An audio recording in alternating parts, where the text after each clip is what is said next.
এত ব্রাইট হলেন কিভাবে আপু, এত ফর্সা হলেন কিভাবে, আমাদের সাথেও শেয়ার করেন। আমার একটা ভিডিওর কমেন্ট বক্সে আপনারা সবাই জানতে চাচ্ছেন আমি ফর্সা হলাম কিভাবে, কিন্তু আমার স্কিন টোন কিন্তু আগের মতোই আছে, জাস্ট একটু ব্রাইট হয়েছে। আমরা শুরু থেকেই হোয়াইটেনিং প্রোডাক্টস ইউজের বিপক্ষে, তাই নিজেদেরও ইউজ করার কোনো প্রশ্নই আসে না। আবার অনেকেই ভাবছেন মেলানিন রিডাকশনের জন্য ইনজেকশন নিয়েছি, এমন কিছুই করিনি। আমার স্কিন টোন আগের মতোই আছে, জাস্ট ব্রাইটনেস এবং গ্লো বেড়ে গিয়েছে। আগে আমার ফেসে ডার্ক স্পট ছিল, ফেস বেশ ইনফ্লেমড ছিল, রেডনেস ছিল, যে কারণে স্বভাবতই স্কিন ডাল এবং লাইফলেস ছিল, যেটা এখন একদমই নেই। আর এর কারণ অবশ্যই স্কিন কেয়ার।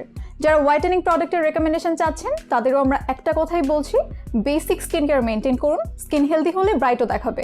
সাথে স্কিনের অন্যান্য প্রবলেমের জন্য স্পেসিফিক টোনার বা সিরাম ইউজ করতে হবে। আমার স্কিন কেয়ারে আমি সব থেকে বেশি ফোকাস দেই আমার স্কিনের হাইড্রেশনের উপর। স্কিন যত বেশি হাইড্রেটেড থাকবে তত সফট এবং ফ্রেশ দেখাবে। আর এই হাইড্রেটেড এবং ফ্রেশ স্কিন পেতে আমি এখন যে প্রোডাক্টগুলো ইউজ করছি সেগুলোই দেখাবো আপনাদের সাথে, বা শেয়ার করবো আমার স্কিন কেয়ার রুটিন কি। এটাই হচ্ছে আমার টোটাল স্কিন কেয়ার রুটিন, এর বাইরে আমি কোনো প্রোডাক্ট ইউজ করি না। তো প্রথম থেকে স্টার্ট করি। মর্নিং স্কিন কেয়ার রুটিনে আমি প্রথমেই হচ্ছে সিম্পলের এই মাইসেলার জেল ওয়াশ দিয়ে আমার ফেস ভালোভাবে ক্লিন করে নেই। এটা খুবই জেন্টলি ফেস ক্লিন করতে হেল্প করে, ফেস অতিরিক্ত ড্রাই করে ফেলে না বা ময়েশ্চারও একদম দূর হয়ে যায় না। আমার ফেসে দেখতেই পাচ্ছেন এখন তেমন একটা ডার্ক স্পট রেডনেস কিছুই নেই।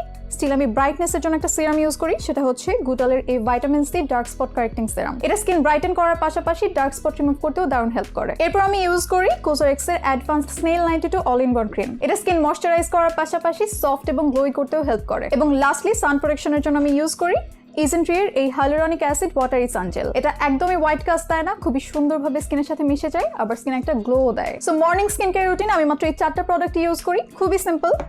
এই 3টা হচ্ছে বেসিক স্কিন কেয়ার রুটিনের জন্য, এবং সাথে ব্রাইটনেসের জন্য আমি এই ভাইটামিন সি সিরামটা ইউজ করছি। এরপর আসি নাইট স্কিন কেয়ার রুটিনে। প্রথমেই ফেস থেকে সানস্ক্রিন এবং মেকআপ রিমুভ করার জন্য আমি ইউজ করছি anymore হার্টলিফ poor control cleansing oil.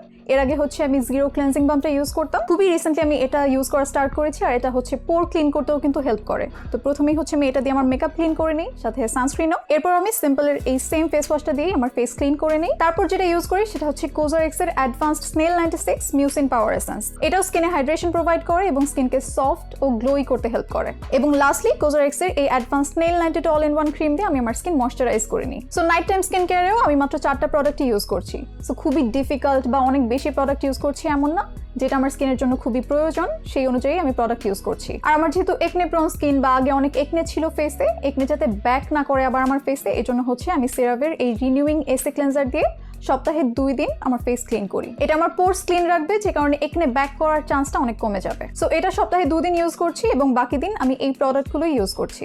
R beauty of জোসনের প্রোপোলিস প্লাস নাইসিনামাইড এই গ্লো সিরামটা আমি অনেক দিন পর্যন্ত ইউজ করেছি আমার পোর্সের জন্য। আমার ফেসে এখন পোর্স একদমই নেই বললেই চলে। সো পোর্সের জন্য যারা ইউজ করতে চাচ্ছেন কিছু, তারা প্রোপোলিস প্লাস নাইসিনামাইড গ্লো সিরামটা ইউজ করতে পারেন। আর আমরা কখনোই কিন্তু জাস্ট সেল করার জন্য প্রোডাক্ট রেকমেন্ড করি না। আপনার স্কিন কন্ডিশন যদি স্কিন কেয়ার ইমপ্রুভ হওয়ার মতো না হয়ে থাকে, আমরা কখনোই আপনাকে প্রোডাক্ট রেকমেন্ড করব না। যেমন যাদের অ্যালার্জি প্রবলেম আছে, সিভিয়ার একনে বা ব্রনে ব্যথা আছে অথবা চুলকায়, তাদের অবশ্যই একজন বিশেষজ্ঞ ডাক্তারের পরামর্শ নিতে হবে। পাশাপাশি আপনি স্কিন কেয়ার করতে পারেন। আর একনের ট্রিটমেন্ট নেওয়ার পর বা স্কিন কেয়ারের মাধ্যমে একনে কিওর হয়ে গেলেও অনেক সতর্কতা মেনে চলতে হবে, যাতে একনে আবার ফিরে না আসে। তার জন্য অবশ্যই স্কিন কেয়ার করতে হবে। স্কিন কেয়ার রিলেটেড কোনো প্রশ্ন থাকলে বা যে কোনো সাজেশন পেতে ইনবক্স করুন চয়েস লেগেসির ফেসবুক পেজে অথবা এই 013 30 30 26 26 হোয়াটসঅ্যাপ নম্বরে।